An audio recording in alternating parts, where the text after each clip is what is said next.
The Rational View is a weekly series hosted by me, Dr. Alan Scott, providing a rational, evidence-based perspective addressing important societal issues. Hello and welcome to another episode of The Rational View. I'm your host, Dr. Al Scott. On this episode, I'm going to be returning to nuclear, one of my favorite topics, because, well, I think it's important. I'm going to start a series on nuclear power because it is timely. As we're recovering from the COVID-19 epidemic and people are considering solutions to the climate change crisis, huge investments are being considered by governments. And if popular opinion directs these investments, then this money is effectively going to be dumped down the drain. And we aren't going to save ourselves from the climate crisis. Now, I know there's a lot of a ground surge, a big upswelling of support for renewable energy. This appeal to nature fallacy is very popular amongst the environmental movement.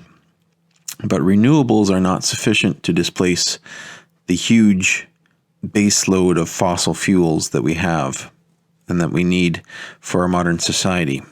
The scale of the task is immense, and it's difficult for people to think in terms of the actual math here, but it's important that you think about it.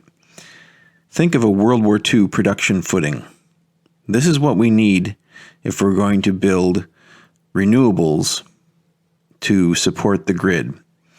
Now, Mark Jacobson, the infamous MIT researcher who has been pushing for a nightmare 100% renewable energy scenario to support the world's entire power grid, is responsible for some of this hype, and he's gone to court to shut down his detractors. Unsuccessfully, he's been forced to pay court fees of people that he sued. I found a great review of his renewable roadmap. The review is called Roadmap to Nowhere, where they call out some of the insanity in this plan. And here are some of the pertinent details. Over the first 15 years of this 35-year roadmap, $1 trillion per year is spent building renewable hardware in the U.S. Over 35 years, they build 496,000 5-megawatt windmills and 18 billion with a Carl Sagan B, square meters of photovoltaic solar panels on 131,200 square miles of land. Think about that. And the day they lay that last panel over the last square meter of pavement, they need to repeat it all again. Because the first panels will be 10 years past their useful life at the end of this 35-year roadmap. So this level of World War II type production would need to be continued forever. And not just in the U.S. This needs to happen all around the world if we're to displace fossil fuels in rapidly growing places like China, where we've offshored most of our production to. And this is a huge, we basically need to strip mine the world to do this. Solar and wind just aren't that intense. They are very diffuse power sources. They need to be spread out over lots of space. Public sentiment needs to change, and that's why I'm doing this. That's why I got into podcasting. I like the Star Trek version of the future, and it's feasible to achieve it with abundant power and automation. And I've got a cool interview coming up next week with an expert on nuclear power. I'm sure you're going to enjoy it. I'm going to start off with a couple announcements, though. Good news, I'm getting some podcast swag. I'm going to get some Rational View t-shirts. And if anyone's interested, we'll have to figure out how I'm going to distribute them to my loyal listeners. Another cool thing that's happening is I'm starting a Facebook group for discussion. It's going to be on facebook.com/groups/TheRationalView, all one word. And I'm going to have a grand opening on Pi Day, March 14th, 2021. And on this grand opening day, I'm going to do a Facebook Live for the group members that have joined. And I'm also going to be giving away a t-shirt to one of the lucky group members that have joined by Pi Day, March 14th this year. I'm doing my Facebook Live at 3 p.m. Eastern Daylight Time, and that is the day that we switch over to Daylight Time. And don't get me started on why we're doing that. I don't understand it either. If you enjoy what you hear from this podcast, please hit like and share it with your friends. So, every power source has warts if you look close enough. Every power source has risks. The key to our going forward as a society and tackling the climate change challenge is a rational, evidence-based comparison of these power sources. Nuclear energy has an extremely high energy density. It's based on the strong nuclear force, which is the strongest force in nature known to physics. Orders of magnitude stronger than the electromagnetic interactions which govern our other energy sources, our chemical energy sources like fossil fuels. Now, this extremely high energy density means that it has a very tiny environmental footprint. It has a tiny waste stream, and you only need to mine a tiny amount of this fuel, relatively speaking, compared to these other ones. And I don't even know why solar power and wind power are called renewable. Yes, the source of the energy is renewable. You're going to have wind forever, and you're going to have sun effectively forever.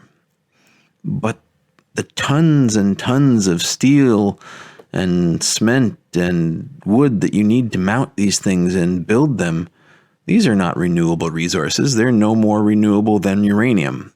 And you need a lot more of them because of the low density of these power sources. And that is one of the main reasons why I think nuclear is better. You have to look at the warts of all of your energy sources. And it's ironic, but solar power is not all unicorns and rainbows. It's not all sun. There's some shade there. So I did the analysis. I went and looked at how much energy an average North American uses over their lifetime. And the average person uses about 250 gigajoules of primary energy per year. So that's 250 gigajoules is 250 billion joules. The joule is just a measurement of energy from physics. So that sounds like a big number. It is a big number. Over a 70-year lifetime, that would be 17 terajoules. So 17,000 billion joules in your lifetime. Now, how could you compare different sources? How is nuclear compared to oil compared to solar? So for oil, a person uses about 44 barrels of oil per year at that rate. Over a lifetime, this would equal a square pool of oil 1 meter deep and 22 meters on a side. And that would give you all of your lifetime energy needs, unless you dropped a match in it by mistake, and then you'd be in trouble. For silicon solar panels at mid-latitudes, like where we are in Canada here, you can gather about 8 gigajoules for every square meter of solar panels over their 25-year typical lifetime. So to give you enough, and that's assuming you're capturing all of it and you're not overproducing it if it's on the grid, or curtailing it if it's a really sunny, windy day and you have too much renewable power and you have to just dump the power. We're assuming you can use all the power that it generates. So to give you enough energy for a lifetime, you would need about 2,100 of these 1 meter solar panels over your lifetime. And put together, these would make a square solar array about 46 meters on a side. So that's a pretty significant chunk. It's bigger than your pool of oil. And it's a lot of material. Now, you wouldn't just build a 46 meter solar panel because it would die after 25 years and you have a whole bunch of excess power. You would, build small sections of it every 25 years until you were dead, which is what these renewable people are suggesting we do for all of society. Now, in windmills, a typical windmill has about a 2 megawatt capacity and an availability of about 33%. Over its 20-year lifetime. And so with those numbers, you can calculate how much energy you get from a single windmill. You can generate about 416 terajoules, and that's enough energy for 25 lifetimes. So 25 people, a cluster of a few houses can be powered over their lifetime by a single windmill. If you were to gather enough uranium to power your lifetime with our existing reactors, our existing, what you would call a Generation 3 nuclear reactor, which uses enriched fuel, enriched uranium, you would only need about 24 kilograms of natural uranium. It's a silvery metal, 24 kilograms. It's a little over, for someone, for a reference, it's a little over a curling stone in mass. That's a Canadian reference. About 1 liter in size because it's very dense metal. The natural uranium, of course, is enriched for these current generation nuclear reactors. So the uranium-235 isotope is only about 0.7% of the natural uranium. And that's the only stuff that you actually burn in our current reactors. They enrich it up to about 4%. So you really only need about 11 kilograms of nuclear fuel for your lifetime in our current reactors. Now, there's another type of nuclear reactor called fast breeder reactors, and these aren't currently very commonplace. These are mainly research reactors. They're a little bit more expensive to build, but they can burn all of the natural uranium isotopes. They actually get the U-238, which is more common, and you can build it. You can burn it, sorry. So breeders use all of the uranium. In a breeder reactor, you would only need 100 grams of uranium for the power of your entire life. So instead of the 1% of uranium that our current reactors use, the breeder uses 100%. So it's 100 times more energy per unit of uranium. So think about that. Roughly a golf ball of uranium is all you need with a breeder reactor for all of the power that you would use and all the equivalent power that society uses divvied up to you, your share of society's power for industrial manufacturing and transportation. Your share of that is inside a golf ball of uranium. Compare that in your mind to the oil and the wind and the solar. Think about the orders of magnitude we're talking here. This is the basic fact that really sets uranium aside. It's just so much more energy dense. You're taking Einstein's equation, E equals mc squared. The energy of mass is being basically converted directly to energy, or the nuclear fission, the energy that's holding these nuclei together is being released.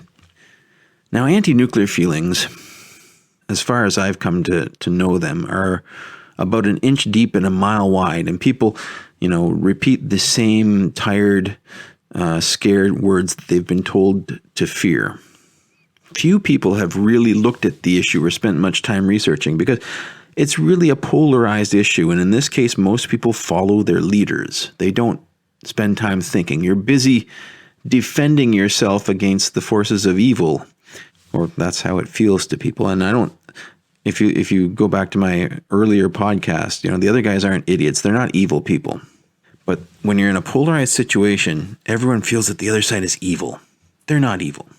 But you're busy defending yourself and not thinking. And we need to think and we need to talk. So many on the left and the environmental movement have been convinced by anti-nuke non-government organizations like Greenpeace or Union of Concerned Scientists that radiation is something to fear and that building new nuclear is bad. And the reasons are Fukushima and Chernobyl. And they wave these words about like flags, like red flags, and their followers cower when they hear them. But really, the radiation is not as dangerous as people think. It's very hard to kill someone with radioactivity. You really have to work at it.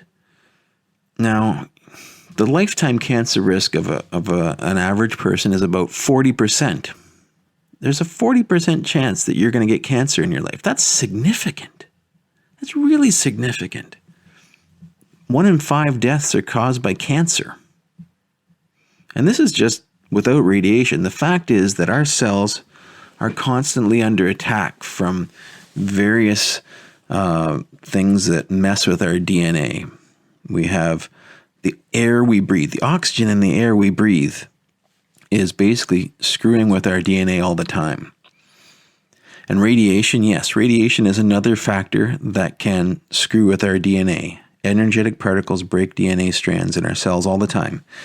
Every cell in your body is having tens or hundreds of thousands of DNA breaks every day because of radiation and oxygen and chemicals in the environment. But let's think about this. Let's put radiation into perspective. Fossil fuels kill so many more people than radiation ever will.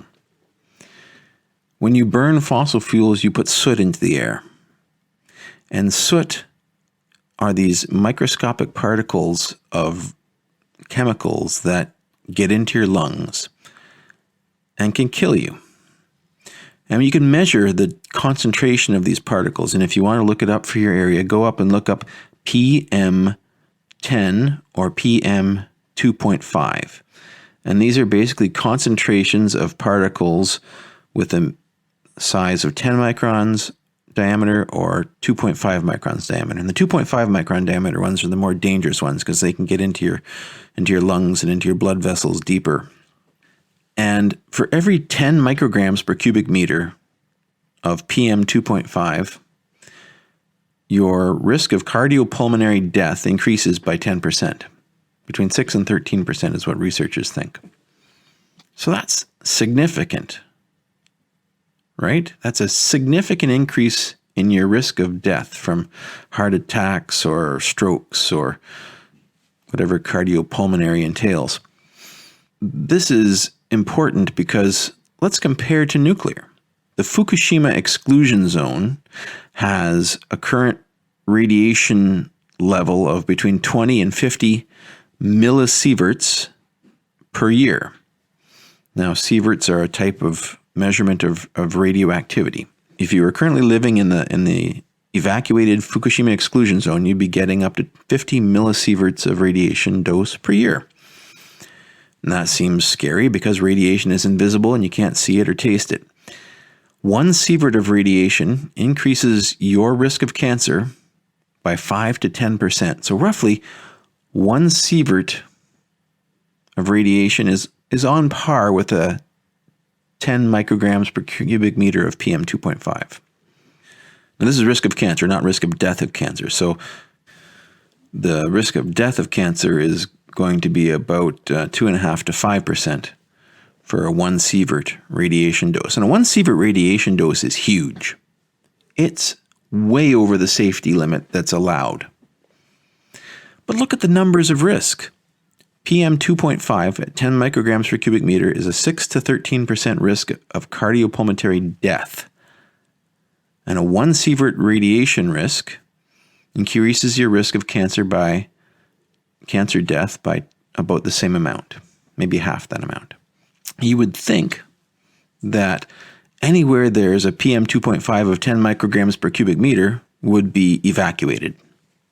Well, you'd be wrong. Now, that would be rational. There are 2,612 cities with PM2.5 over 10 micrograms per cubic meter. Roughly half the cities in the world are equivalent risk of death to having a 1 sievert radiation dose every year. There are 898 cities with PM2.5 over 20 micrograms per cubic meter. The risk of death by living in the Fukushima exclusion zone is not measurable by modern medicine. The lowest measurable increased risk of cancer is at 250 millisieverts per year, which increases your risk of cancer by 1%. So from 40% to 41%. And it's nowhere in the Fukushima zone is it that hot. But look at the double standard here. And think about it. 1 sievert of radiation. 1 sievert, that's huge. I can't understand. Now, there are more risks than just being exposed to radiation. The real risks are highlighted by the Litvinenko case. If you remember the Russian who was poisoned by the KGB with polonium, which is a radioactive substance that he ingested. And any radioactive substance that you ingest and it bioaccumulates in your body can continue to dose you with radiation, very high doses of internal radiation over time, and that can kill you. If you get radioactive iodine in your thyroid, this is what causes thyroid cancer in children. From the Chernobyl event, there was something like 4,000 cases of thyroid cancer. It's very survivable. I think only a few people died from it, but still, it's not good. This is why you take potassium iodine tablets after a radioactive leak, or eat table salt with iodized table salt.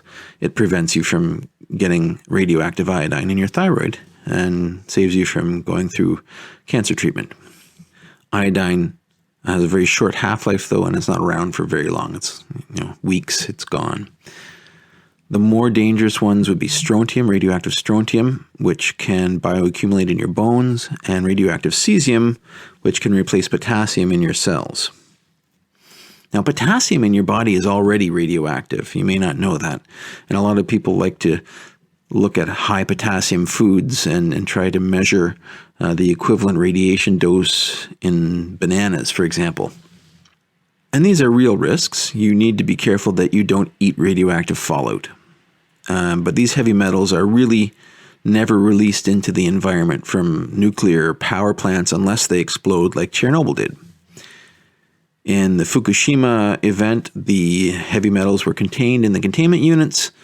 They have these big tanks of radioactive cooling water that they've cleared of these heavy metals, and now all that's left in these big cooling tanks is tritium, which is a naturally occurring isotope of hydrogen in the water, and it's very difficult to get out.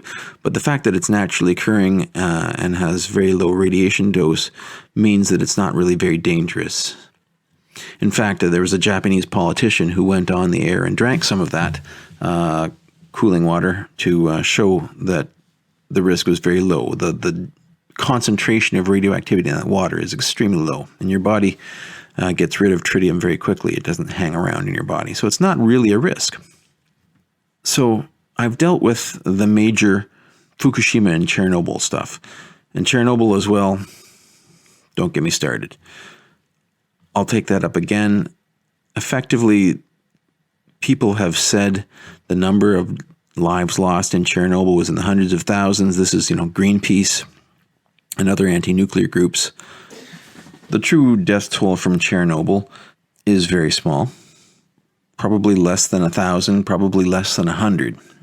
It's difficult to tell because the background level of cancer deaths is so high. We know that the acute deaths were less than 100, and it's difficult to see any increase in additional cancer deaths over the background level from Chernobyl. And the best science backs that up. Now, I know this is the science that not a lot of people like to hear. The other thing that you hear from anti-nuclear people is, what about the waste? Well, nuclear waste is not a problem that you should be worried about. The proper response is, please describe the problem. Nobody has ever been harmed from spent nuclear fuel in and around an operational plant. It's really difficult to figure out how one might be harmed by it. It's stored safely in cooling pools for about 5 years after it's taken out of the reactor, and then it's put into dry casks that are stored on site in the parking lot. And unless you are going and hugging those rods and licking them, you're not going to be hurt by it. They're solid metal rods. I mean, maybe they could corrode a little bit and a piece of rust might fall down and be detected by the people that are going through every day and checking for radiation leaks. But it's just not dangerous. I see quotes like the following in anti-nuclear propaganda all the time. High-level nuclear waste presents us with an unprecedented dilemma. Poisons that remain deadly for hundreds of thousands of years. But wait, if you had a critical, skeptical mind and you heard that, wouldn't you think, well, there's also tons of toxic material associated with a lot of industrial processes? Any sort of mining of exotic earth materials for batteries and turbines, And solar panels also includes a lot of toxic material. What about lead, arsenic, cadmium, mercury? And then you think about how long do they remain hazardous in the environment? Well, wait a minute, they're hazardous forever. So is it really unprecedented that our power has a waste stream that is dangerous?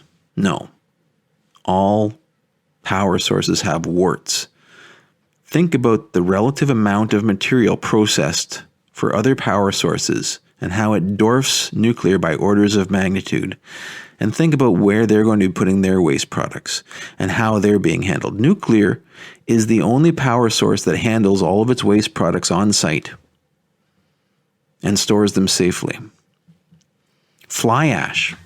If you've heard about coal plants burn lots of coal from under the ground, and some of it has radioactivity in it. Fly ash released into the environment from coal plants has been measured, and it emits 100 times more radiation than a nuclear power plant is allowed to based on the safety regulations. At the same amount of energy, you get 100 times more radiation from burning coal than nuclear plants are allowed to emit. There are resource companies that have actually been considering mining the fly ash of coal plants for uranium to fuel nuclear plants. The concentration of uranium in some of these ash residues is comparable to what they're mining in the ground for uranium in some cases. But this was poo-pooed, of course, by the coal people because they didn't want people to know, as far as I know. So that's, it's interesting. It's not even deadly at that level, right? The radiation, as I said, is not a problem. Even the 100 times more than what the regulations are on nuclear plants is not going to hurt people. So coal gets to spew their waste all over the countryside, and all of the waste from 60 years of operation, the lifetime of a current nuclear plant, can be stored in a parking lot-sized facility. What strikes fear into people, I think, are the images of leaking yellow barrels of waste that we see on The Simpsons. This is what people think of when they think nuclear waste. Glowing green liquid? No. Nuclear power plants don't create liquid high-level waste. This is from residue from weapons developments back in the 50s and 60s. Nuclear fuel is solid encapsulated pellets. Much of the fear, I think, for nuclear plants arises from this Cold War thinking, this byproduct of weapons manufacturing and the mad rush to make more nuclear weapons than the other guy. And this has given nuclear power a bad name, but they're different things. It's got nothing to do with building nuclear power. New nuclear power is what we need to save us from environmental catastrophe. And if you think about the rules for nuclear, that they have to dig these underground geological repositories for their nuclear waste, while the coal plants get to spew theirs into the countryside. And they've done studies on this. It's really safe. Storing liquid waste, even the liquid waste from the nuclear weapons, deep underground does result in a safe solution. Even if the storage site leaked, it would take 10,000 years for traces of that radiation to reach the surface water. And the studies that have been done show that the maximum dose to our distant descendants would be equivalent to about 2 extra bananas per year. But folks will say that the waste can remain dangerous for millions of years. What are the costs and lives of future generations? And yeah, we should think about this. We should think about the long-term effects of our current power sources.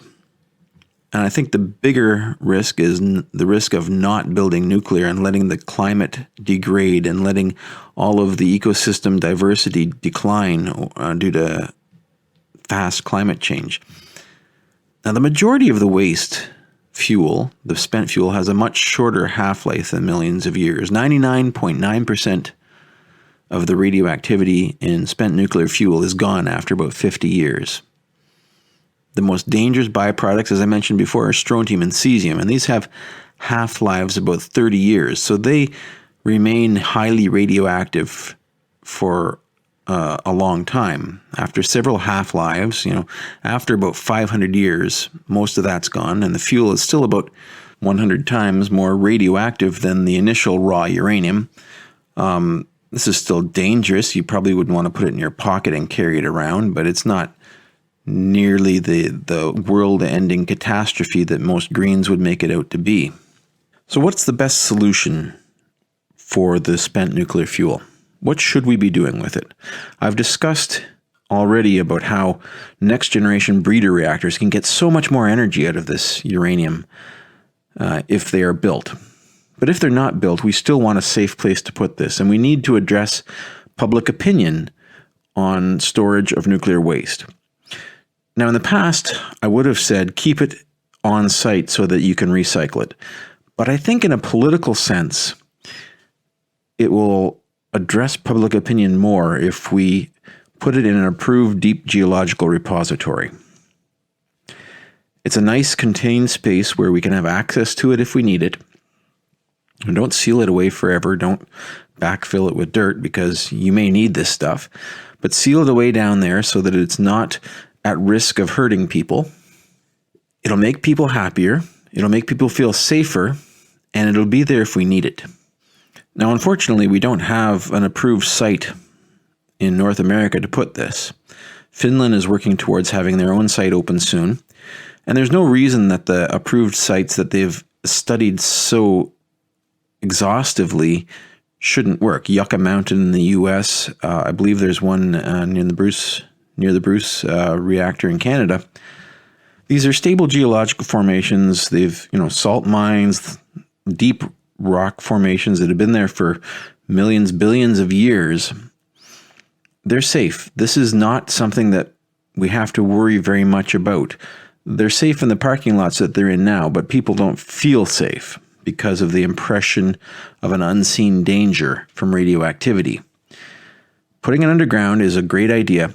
And the reason that these geological repositories are getting flack is public opinion from being stirred up by the oil industry and the Greens.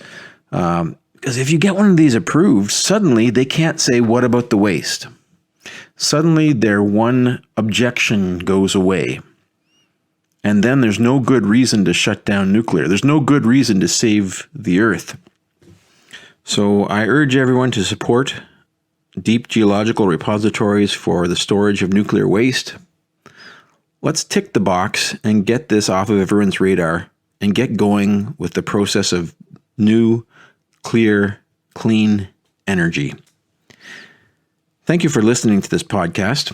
In next week's podcast, I'm going to have an exciting interview with Dr. Chris Kiefer, who's president of Canadians for Nuclear Energy and the director of Doctors for Nuclear Energy and the host of the Decouple podcast.